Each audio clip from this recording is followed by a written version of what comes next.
waxaa lagu tiriyaa taariikhda Andalus mid ka mid ah marxaladihii ugu muhiimsanaa ee soo maray taariikhda Islaamka, iyadoo ay muslimiintu ka talinayeen Andalus in ka badan 8 qarni, iyagoo muddada gaadhay horumar ballaadhan oo dhan walba ah kaasoo ka yaabiyay caalamka oo idil. balse beryahan dambe waxaan aragnaayo meel walba haysta filmaan badan oo laga matalay qisooyinkii Vikingska.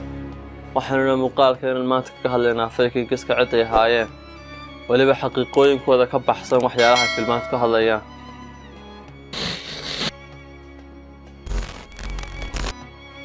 kelmadda Vikingi waxaa la aaminsan yahay inay asal ahaan ka timi kelmadda Vikingar oo micnaheedu yahay burcadbadeed, waxaana waagii hore loo yaqaanay Vikingska shucuubtii Noormaanka oo ahaa dadka deganaa wadamada Skandinaafiyaanka, iyadoo wadamada Skandinaafiyaanku ay waagii hore ku noolaayeen xaalad bahalnimo ah iyo beelanimo ah oo ay aagga ka jirtay fowdo iyo dowlad la'aan. balse waagii dambe waxaa suurto gashay inay sameeyeen dowlad aad u ballaadhan aadna u xoog badan, iyagoo waagaas sameeyay duulaano aad u ballaadhan iyo duulaanada loo yaqaanay duulaanadii Vikingska. markii dambe dowladdu awoodistay waxa ay ku soo duuleen dhulkii loo yaqaanay Andalus oo waaga ay ka talinayeen muslimiintu, iyagoo waaga u yaqaanay Andalus dhulkii dahabka iyo cilmiga, reer galbeedkuna u yaqaaneen dhulkii mustaqbalka. waxayna arkeen Vikingskana magaalada Lashbona ee ku taalay badda Atlantic inay tahay magaalo bilaa dhufaysa, wayna ku soo duuleen wayna go'doomiyeen magaalada. waxayna u direen nin erga ah iyagoo amraya inay keenaan lacag baada, balse jawaabtii koowaad waxa uga timi hogaamiyihii Islaamiga ah Cabdillaahi ibn Xasm iyo dadkii isla magaalada deganaa. kadib iska caabin fara badan waxa ay ku khasbeen Vikingska inay ka guuraan magaalada 13 casho kadib, iyagoo ku noqday dhulkii ka yimaadeen. balse cahdigii khaliifkii Amawiga ahaa ee la oran jiray Cabdiraxmaan al-Awsad waxaa dhacay dhacdooyin waaweyn, iyadoo ay Vikingsku xoojiyeen dagaaladii ay ku soo qaadayeen Andalus. waxayna u diyaargaroobeen inay dagaal la soo qaadaan, waxayna dagaal saf ballaaran ku soo qaadeen magaalooyinkii dhanka galbeed. waxa ayna soo weerareen isla magaalada Ishbiliya, iyadoo dagaaladaas ay socdeen muddo 42 casho ah, iyadoo ay jasiiradda oo dhan la gariirtay.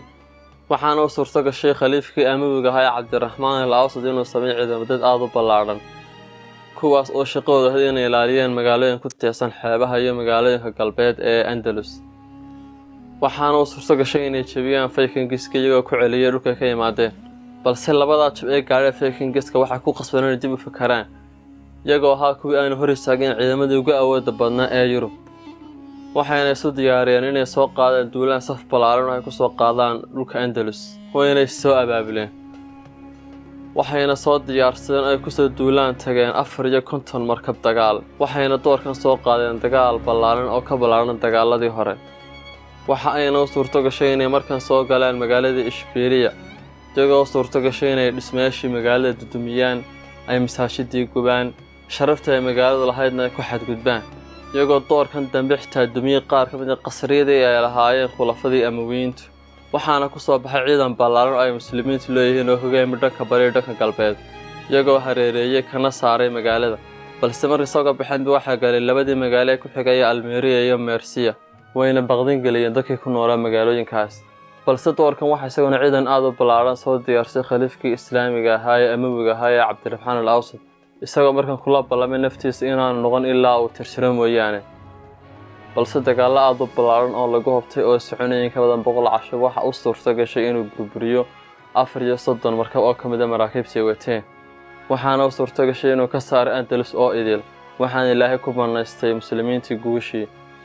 balse beryahan dambe waxaa la soo saaray filmaan badan kuwaasoo ku tilmaamay inay Vikingsku ahaayeen geesiyaal awood u yeeshay inay burburiyaan dhufaysadii muslimiinta, balse xaqiiqadu waxay tahay inay la kulmeen ciidamo aan la loodin karin. intayna muuqaalka xigay isugu iman doonana waxaynu ku kala tegaynaa. Assalaamu calaykum waraxmatullaahi wabarakaatuh.